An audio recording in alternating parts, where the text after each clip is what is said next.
असद उमर साहब वजीर ख़जाना, हम सोच सकते थे या हम ये सोच सकते थे कि असद उमर साहब जैसा शख्स जिसको इकोनॉमिक विजर्ड या ब्रेन ऑफ पीटीआई कहा गया था और एक बार नहीं तवातुर के साथ इस बात को बार बार दोहराया गया, सालों से पाकिस्तान तहरीक इंसाफ की तमाम तकारीब में, जलसे जुलूसों में एक तासुर एक पेश इस तरह से किया गया कि he is the mind of PTI, the brain of PTI, the financial wizard of PTI, the economic wizard of PTI. तो ये मैं कम से कम नहीं सोच सकता था, या जो नाज़रीन है वो भी शायद ना सोच सकते हो कि इतनी जल्दी और शायद इतने कम अरसे के दौरान ही असद उमर साहब वो एतमाद खो देंगे, जो एतमाद या जो स्टैचर जो उन्होंने इस वक्त अपनी एक पिछले जितना भी उनका अरसा पाकिस्तान तहरीक के साथ एसोसिएशन रही उसमें जो उन्होंने अपना एक तासुर कायम किया था, एक उन्होंने अपना एक पर्सोना, एक अपनी पर्सनालिटी के हवाले से एक बनाया था, वो इतना जल्दी नेगेटिव हो जाएगा उनके कप्तान की नज़र में, उनके कप्तान यानी प्राइम मिनिस्टर इमरान खान की नज़र में, ये हम सोच नहीं सकते थे।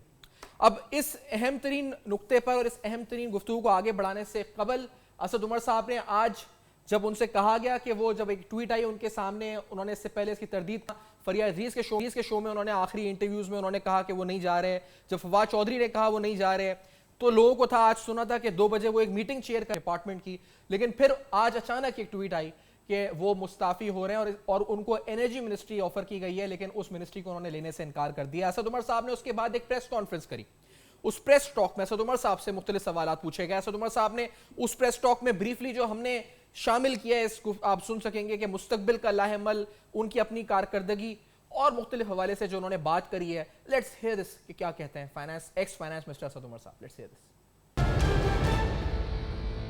मेरे से उस वक्त कोई ऐसी बात नहीं हुई थी, मेरे से ये बात पहली दफ़ा कल रात को हुई है। रीज़न ये है कि इस वक्त हमारी जो सूरत हाल है मईशत की, वो एक मुश्किल वक्त से गुजर रहे हैं और अपोजिशन जो है वो एक उसको बहाना भी बना रही है एक प्रेशर क्रिएट करने का।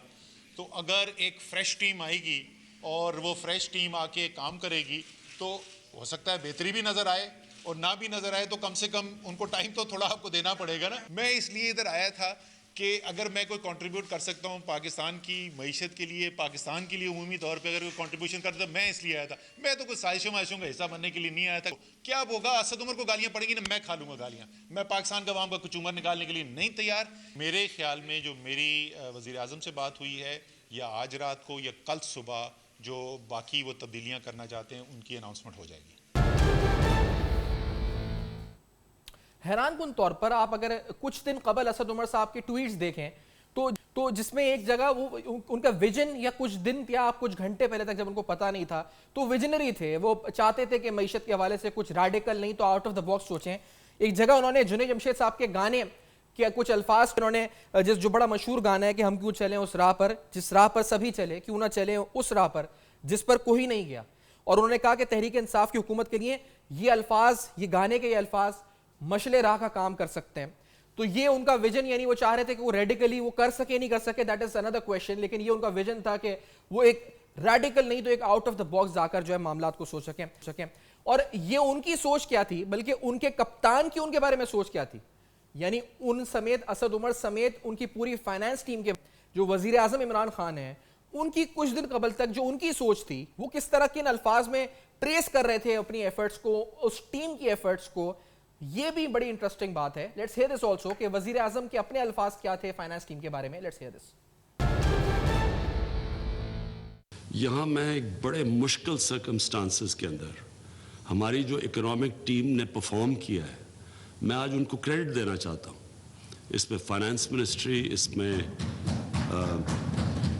कॉमर्स मिनिस्ट्री, इन्होंने प्लानिंग मिनिस्ट्री ने बड़ा रोल प्ले किया है। बड़े मुश्किल सर्कमस्टांसेस थे ये, लेकिन जो हम इससे निकले हैं, मैं इनको आज स्पेशल क्रेडिट देना चाहता हूँ। और मैं सिर्फ आप सबके सामने कि अगर इतने बुरे हालात जो अनफॉर्चुनेटली हमारे मुखालफिन प्रिडिक्ट करते हैं, तो इस तरह की इन्वेस्टमेंट तो ना आए पाकिस्तान के अंदर अगर इतने बुरे हालात हैं।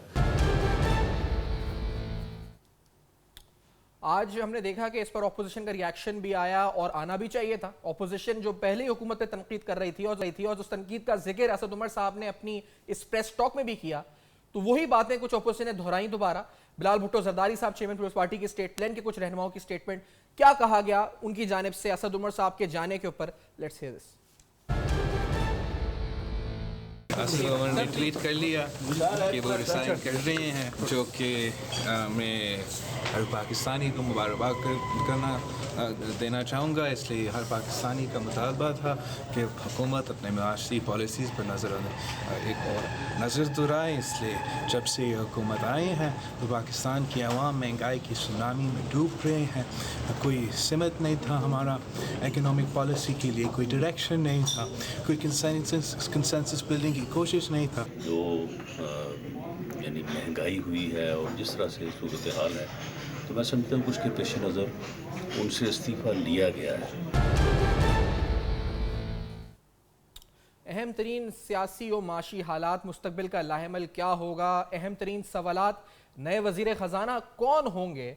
4 या 5 नाम जो ज़ेरे गर्दिश हैं, कोई मुशीर ख़जाना कह रहा है, कोई वज़ीर ख़जाना कह रहा है, कोई कह रहा है अलग वज़ीर ख़जाना होगा, मुशीर ख़जाना अलग होगा, जिसमें उमर अयूब का नाम है, हफीज़ शेख का नाम है, जनाब इशरत हुसैन, डॉक्टर इशरत हुसैन का नाम है, शमशाद अख्तर साहिबा का नाम है, इसमें शौकत तरीन साहब का नाम है जिनका डिनाइल भी साथ में आ रहा है। तो ये 4-5 नाम ज़ेरे गर्दिश हैं। आपको मुस्तकबिल का लाहेमल बताएंगे, आपको बताएंगे कौन वजारत ख़जाना संभाल सकता है, उसके लिए चैलेंजेस क्या होंगे।